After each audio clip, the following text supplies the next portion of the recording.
Egypt के पिरामिडों को जिन्होंने भी बनाया था, आपको ये बात जानकर हैरानी होगी कि उनको कैसे भी करके हमारे अर्थ का एक्यूरेट साइज मालूम था। जी हाँ, आपने बिल्कुल सही सुना। ये कोई हवाई बात नहीं है, बल्कि पिरामिड की साइज को केयरफुली देखने और समझने पर मालूम पड़ता है कि इनको बनाने वाले 4500 साल या उससे भी पहले अर्थ के एक्यूरेट साइज से अच्छी तरह से वाकिफ थे। एनिसेंट वर्ल्ड मिस्ट्री के इस वीडियो में एक बार आपका फिर से स्वागत है। इजिप्ट के पिरामिड के बारे में हम जितना ज्यादा जानने की कोशिश करते हैं, उतना ही इसमें उलझते जाते हैं। इस बात में कोई शक नहीं है कि इजिप्ट बेशुमार मिस्ट्री से भरा हुआ है, जिनको आज तक इजिप्टोलॉजिस्ट जानने की कोशिश कर रहे हैं। इनमें से सबसे बड़ी मिस्ट्री ये है, ये पिरामिड कैसे बनाए गए थे और इनका असल मकसद क्या था। सालों की मेहनत और रिसर्च के बाद हमें ये बताया जाता है कि पिरामिड एनिसेंट इजिप्शियन फेरोज के टूम्स या मुर्दाघर हुआ करते थे। ये फेरोज इजिप्शियन के लिए एक किंग से बढ़कर खुदा का दर्जा रखते थे, जिनको पिरामिड में ही दफनाया जाता था। लेकिन असल में आज तक इजिप्टोलॉजिस्ट और आर्कियोलॉजिस्ट को पिरामिड में से किसी एक फेरो की मम्मी भी नहीं मिली, बल्कि किसी भी पिरामिड से आज तक कोई मम्मी मिलने का एविडेंस नहीं मिला। हमारे पास जिस चीज का एविडेंस है वो ये है कि the great pyramid 23 lakh limestone के ब्लॉक्स की मदद से बनाया गया था। एक एक ब्लॉक करीब एक हाथी के वजन जितना भारी है। इसकी बेस तकरीबन 13 एकड़ पर फैली हुई है और इसकी हाइट 481 फीट तक है। हमें यह भी देखने को मिलता है कि इन तीनों पिरामिडों की ईस्टर्न और वेस्टर्न वॉल्स बिल्कुल सीधी नॉर्थ पोल की तरफ जाती है। इतने बड़े स्ट्रक्चर को हजारों साल पहले आजकल के मॉडर्न कंपास जितनी एक्यूरेसी के साथ नॉर्थ पोल की डायरेक्शन में सीधा खड़ा किया गया था, जिसमें कोई दो राय नहीं है। ये वो सबूत है जो आज भी हमें देखने को मिलता है। सिर्फ इतना ही नहीं, बल्कि पिरामिड की बेस का लेवल 0.75 इंच जितना एक्यूरेट है।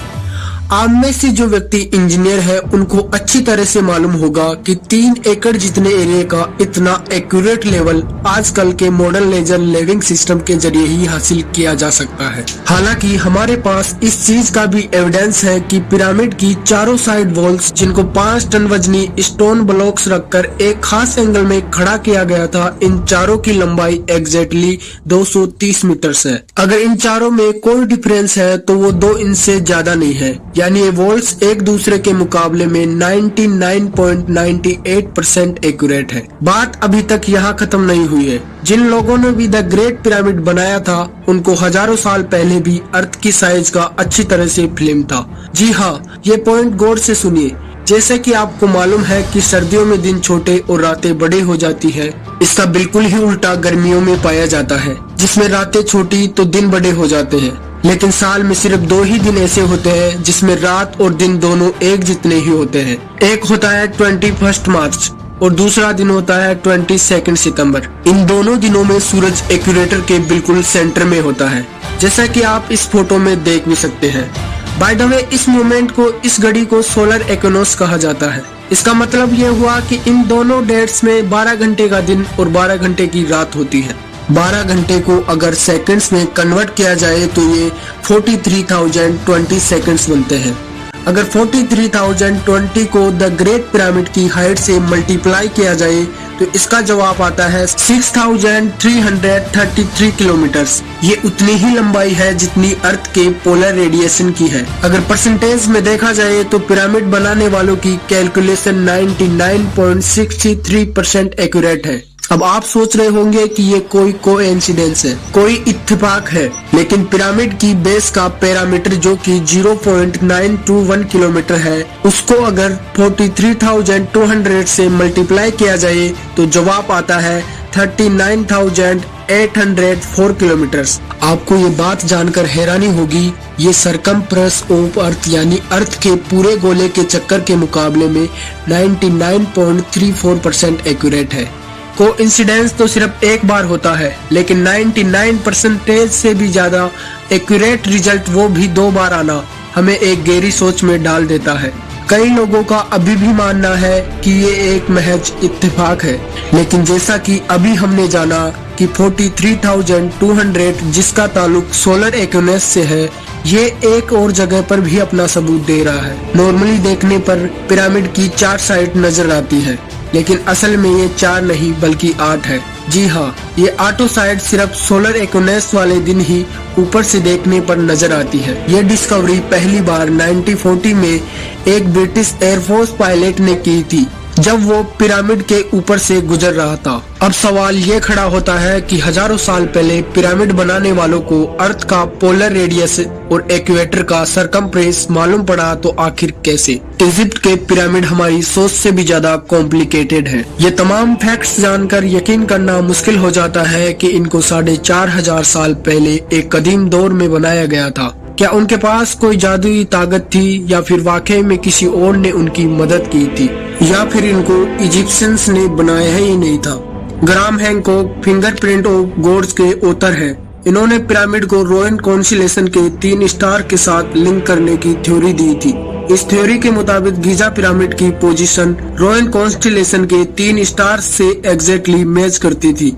लेकिन मसला ये है कि ओरायन कॉन्स्टेलेशन के ये स्टार्स पिरामिड की पोजीशन से ना आज मैच करते हैं और ना ही 4,500 साल पहले एनिसेंट इजिप्शियंस के दौर में मैच किया करते थे, बल्कि ये 13,500 साल पहले एग्जैक्टली पिरामिड की पोजीशन से मैच करते थे। इस एस्ट्रोनॉमिकल एविडेंस से तो ये ही जाहिर होता है कि पिरामिड 11,400 BC में इन स्टार्स को मैच करके बनाए गए थे।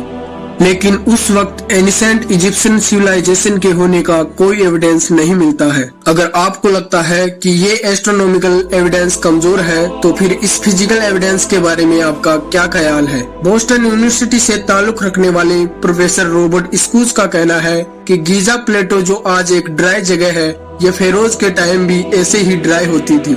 लेकिन लाइमस्टोन से बने 240 फीट बड़े इस स्प्रिंग पर ये इरोजन सिर्फ हवा और रेत की वजह से नहीं, बल्कि इसमें पानी का बहुत बड़ा किरदार है। ये इरोजन सिर्फ तभी मुमकिन हो सकती है जब पानी यहाँ से स्पीड में गुजरा हो। इस किस्म की इरोजन हमें कई और पहाड़ों पर भी देखने को मिलती है, जो किसी दौर में तेज पानी की लपटों में हुआ करते थे। अगर स्प्रिंग भी एनिसेंट इजिप्शियंस ने ही बनाया था, तो उसके बाद तो ये जगह आज तक सूखी ही रही है। क्या कहीं इस दौर से पहले तो यहाँ पानी नहीं था? साइंस के पास इस बात का एविडेंस मौजूद है कि 9,700 BC में हमारी दुनिया से आखिरी बार आइस एज खत्म हुई थी।